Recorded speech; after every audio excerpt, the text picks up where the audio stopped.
Hello, everyone, and welcome to my channel, the Glammed Rebel. I hope everyone's having a good day. Please like, comment, and subscribe for daily updates. Upon his arrival, James Warwick asserts that Steffy is his biological daughter.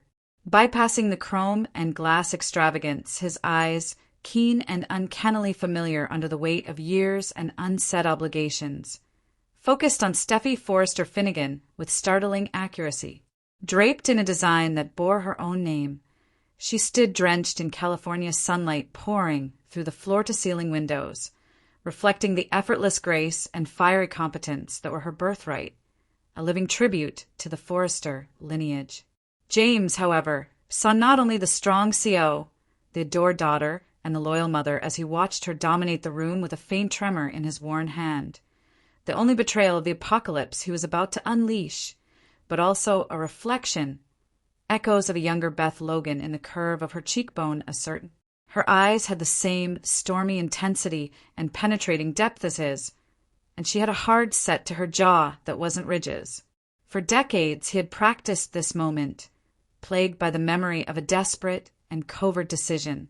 However, he was unable to prepare for the visceral jolt of seeing her, which was the living result of one secret night. Steffy felt the weight of a stranger's gaze and turned, her usual composure briefly wavering as her eyes met his, a stranger's whose gaze echoed with an unsettling, unfathomable connection. James closed the distance before she could call for security or a scathing dismissal. His voice, scratchy with repressed emotion and decades of silence, pierced through the office's background buzz with a calm that was far more unsettling than any yell. Steffy. James Warwick is my given name, and I am aware. I am positive that I am your biological father because of the evidence I have. The crushing pressure of the words filled the huge area as they hung in the air, not evaporating but increasing. Time appeared to break. A muted blur replaced the busy office. Suddenly, the sunshine was stark and exposed. Steffy made a harsh, uncontrollable sound as his breath caught. That one sentence destroyed her entire universe, which had been painstakingly constructed on the unwavering basis of being the daughter of Ridge Forrester and Taylor Hayes, the heir to the Forrester name and empire, and the very core of who she was. In her head, 1,000 shattered pictures clashed. Childhood Christmases at the mansion, Ridge's austere pride, Taylor's unshakable loyalty, the weight of the Forrester mantle she carried with luxury and obligation, an intense battle she fought alongside Thomas against Logan intrigues were all depicted instantaneously, horrifyingly, precariously perilous. She let out a disbelieving laugh, harsh and without humor. Her normally confident voice faltered, revealing the seismic shock beneath the surface. What? That's insane. Ridiculous. James stayed eerily composed, a rock against the wave of incredulity that radiated from her. Her eyes flashed with denial, and he saw it. His eyes, the reflexive flinch, the frantic search for the well-known story. Believe me, I've lived with the weight of this knowledge, the impossibility of it for your entire life. But it's the truth, a truth suppressed for too long. I understand how it sounds, he added in a low, hurried tone that was filled with an unmistakable gravity. He didn't give any platitudes or quick proof. He spoke of a time of great vulnerability, when Taylor Hayes, struggling with the devastating betrayal of Rydage's long-term involvement with Brooke Logan and the new pains of separation, had found comfort in a place far from the pressures of Los Angeles and the Forrester orbit. The starkness of his claim, delivered with such quiet conviction, carried its own terrifying weight. An additional layer of bitter irony was added when James, adrift in the aftermath of his own complex history with the Forresters and Logans, and his previous involvement with Beth Logan, Steffy's own grandmother, found himself in that same space of quiet despair. James acknowledged that it was a moment of human weakness, staring at Steffy's pale face and watching the color fade as if life itself were fading. It was brief, Steffy. A mistake, maybe in the harsh light of day, but it happened. The implication hung heavy. A single consequential encounter that preceded Taylor's reconciliation and remarriage to Ridge, an event carefully concealed, a secret carried alone. Two souls deeply hurt, seeking a temporary harbor from their storms, a fleeting connection. Taylor was terrified, James added, the memory leaving lines of pain on his face, fearful of Ridge's reaction, terrified of scandal destroying the fragile peace, terrified of what it would mean for you, even then unborn. The admission that Taylor had known, or at least suspected, the possibility during her pregnancy was another cruel blow. We agreed that burying it was the only way to protect everyone, especially you, to give you the life, the name, and the security of being a Forrester.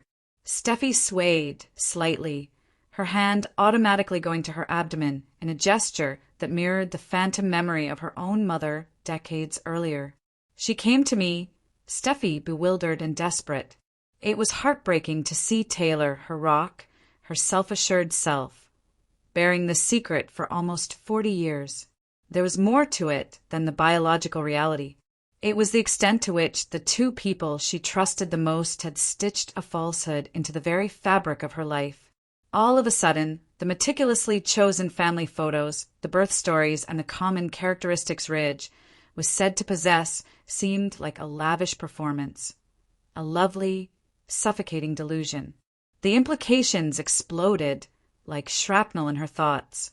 Finn is her pillar of support and refuge. How was she going to tell him this? Aries, his Forrester wife, abruptly stopped being a Forrester. How did Kelly and Hayes feel about that? Her bloodline abruptly broke apart, as did her beloved children. It's unclear how they relate to the dynasty that shaped their environment. Additionally, there was Ridge, her father, whose approval she had struggled for, whose legacy she had supported, and whose uncompromising love was a pillar. Now, who was he to her? Yes, the man who reared her, but also the man who may have been unwittingly living a lie himself in this new, terrifying light. Her intense devotion to him clashed brutally with a growing sense of betrayal, not from Ridge, but from the universe and the deceit that had put him in that position. Then came the Forrester-Logan dispute, the battleground where she had spent so much of her life. Her competition with Hope is consistently presented as Forrester versus Logan. However, what would happen to her if James Warwick was her biological father? Was she a Forrester still? Did James' previous relationship with Beth somehow make her a Logan? Was she just Steffy Warwick or what? The term stripped her of her armor and felt strange and frightening. The design she produced under the Forrester crest, the empire she assisted in creating, were they no longer hers? Steffy Forrester Finnegan's name plate on her office door, together with its authority and influence, seemed like borrowed finery all of a sudden. Deep inside her, a quake began, a literal representation of the ground eroding beneath her feet. The capable CEO, the protective guardian, the adored daughter, felt dreadfully insignificant, a sailor in a world that had suddenly changed. The Forrester lobby's elegant lines swam in front of her, blurring her eyesight. She was let down by the capable voice that controlled boardrooms and calmed her kids. With a lifetime of shattered assurance, a single broken word escaped, hardly more than a whisper.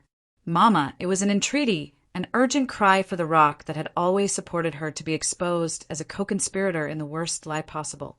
The last thing she saw before darkness took her was James Warwick's face, carved with a deep, agonizing blend of regret, sadness, and an unquestionable, terrible paternal worry, as her knees collapsed and the smooth marble floor rushed up to meet her.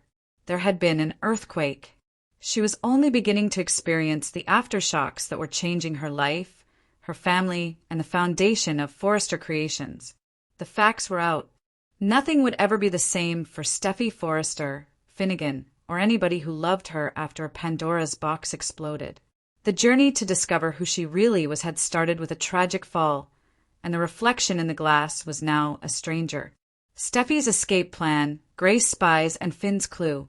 Steffy Forrester Finnegan will decide to take a short-term leave of absence.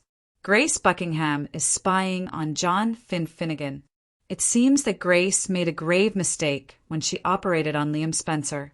Let's talk about what's going to happen in the CBS soap drama. Continue reading about Steffy Finnegan's escape strategy in Forrester. In the Cliff House, Steffy and Finn talk. To recharge, the brunette has to spend some time away from the city. Naturally, the doctor adds that he has no problem with it. They talk about Liam's operation. Finn says the surgery seems to have gone smoothly, but Grace is avoiding his questions. The gratitude of Bill Spencer. To check on Liam's health, a nurse visits Bill Spencer at home. The patient is fully recuperating. Following her departure, Liam and his father chat. Bill is grateful that he could afford this treatment. As they grow emotional, the father and son embrace. Finn comes to visit Liam.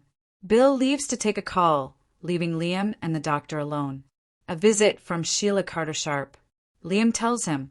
The patient explains how Steffy thanked Sheila. The topic shifts to the recovery. Finn asks if he has been given any more information on the procedure. Liam hasn't. Finn studies his incisors with a perplexed expression. They are much smaller than they would normally be in a process like this. Grace watches from afar before making her appearance. Grace is relieved to be well again. According to Liam, he feels oddly great even though he recently had significant surgery. As Finn declares it's fantastic, Grace internally freaks out. Eric Forrester's push.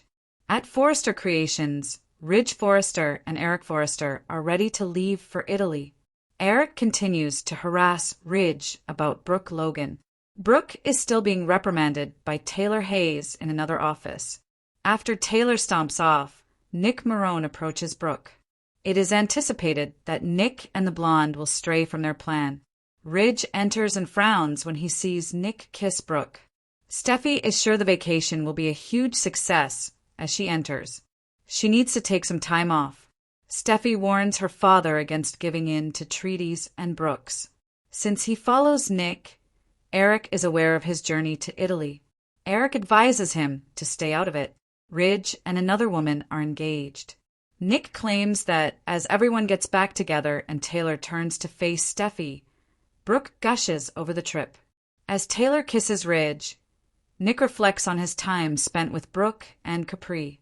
Steffy Forrester Finnegan's desperate need to flee was sparked by Liam Spencer's life-altering surgery, which also sparked Grace Buckingham's desperate cover-up operation and unintentionally sowed the first important doubt in DR. The thinking of John Finnegan. A question that raised the possibility of revealing a possibly disastrous medical error and shattering a well-planned lie.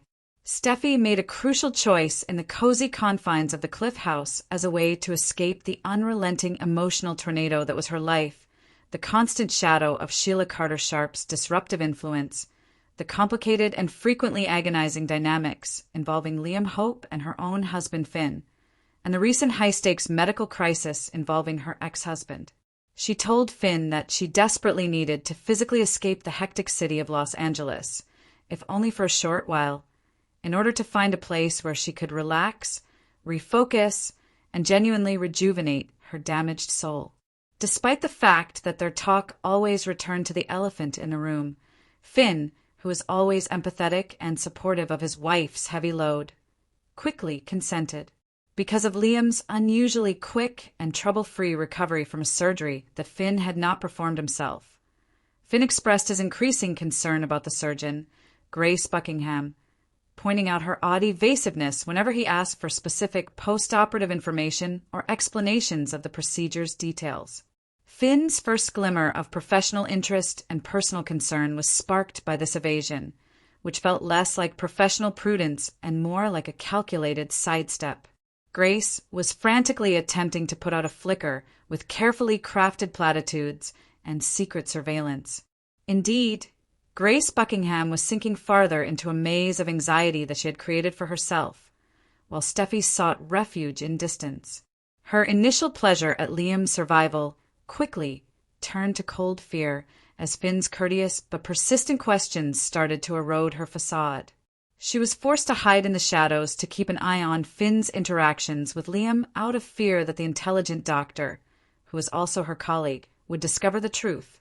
She was desperately denying the terrible prospect, the near certainty, that she had made a crucial, possibly careless mistake during Liam's surgery.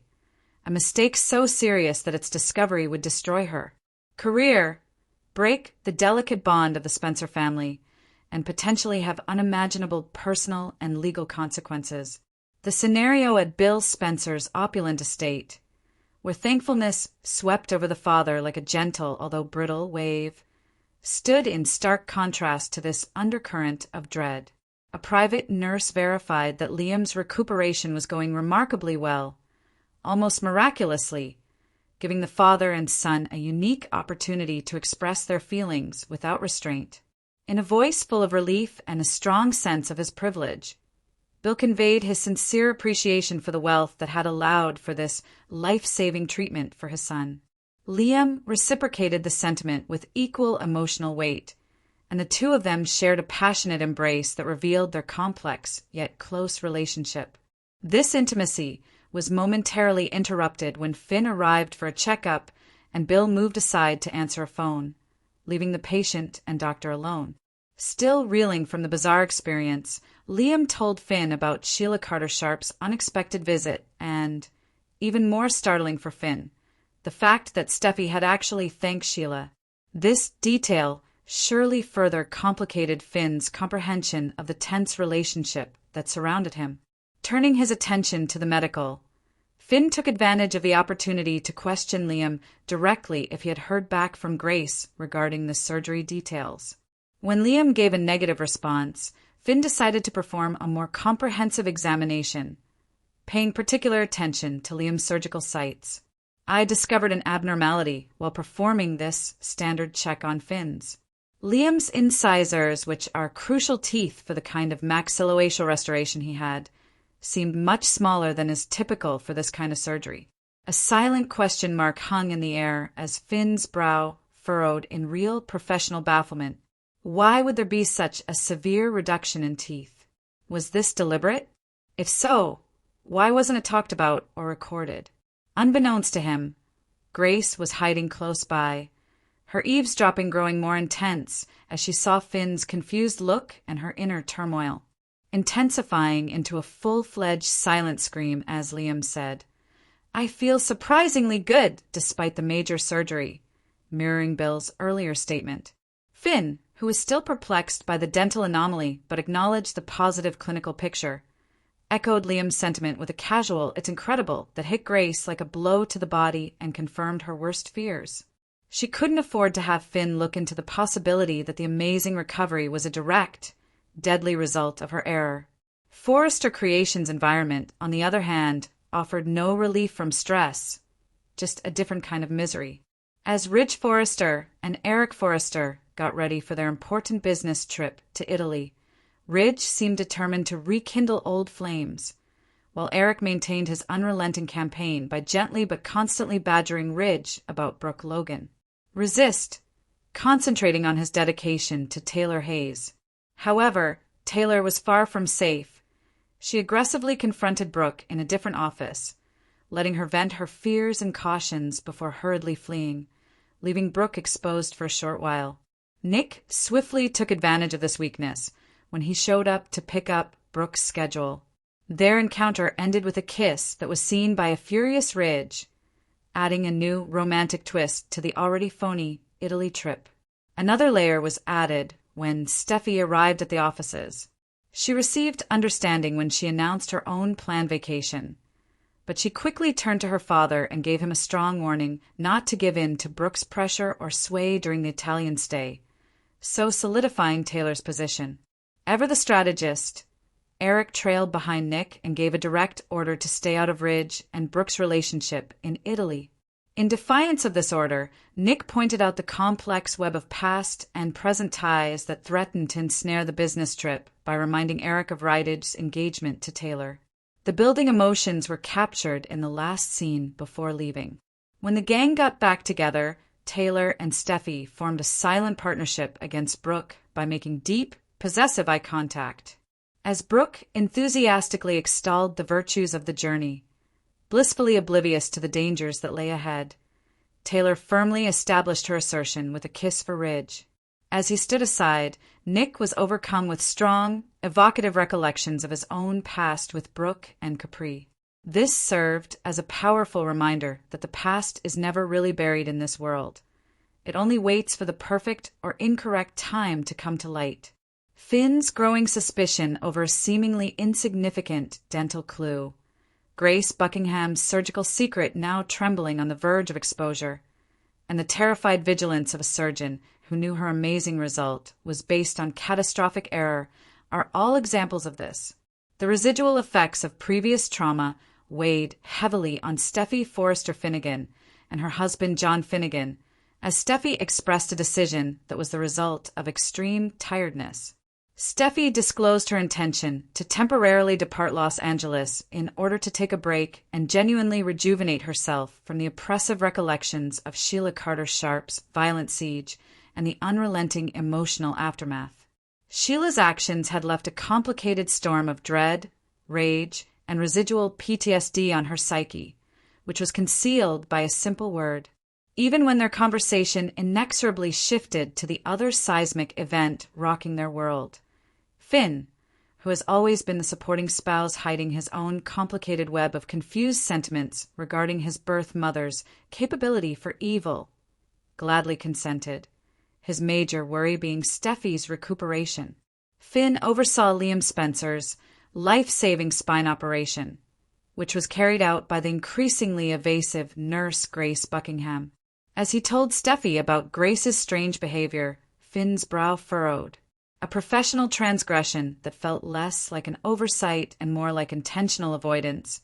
She was purposefully avoiding his hard, post-operative questioning, raising the first subtle but noticeable doubts about the actual story of the procedure.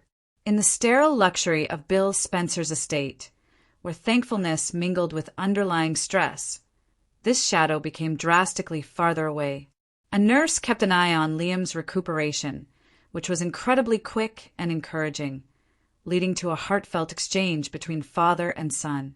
In a rare, sincere embrace that demonstrated the depths of their crisis-bonded friendship, Bill, his usual bluster softened by real fear and relief, expressed tremendous gratitude for the wealth that had made this miraculous surgery possible.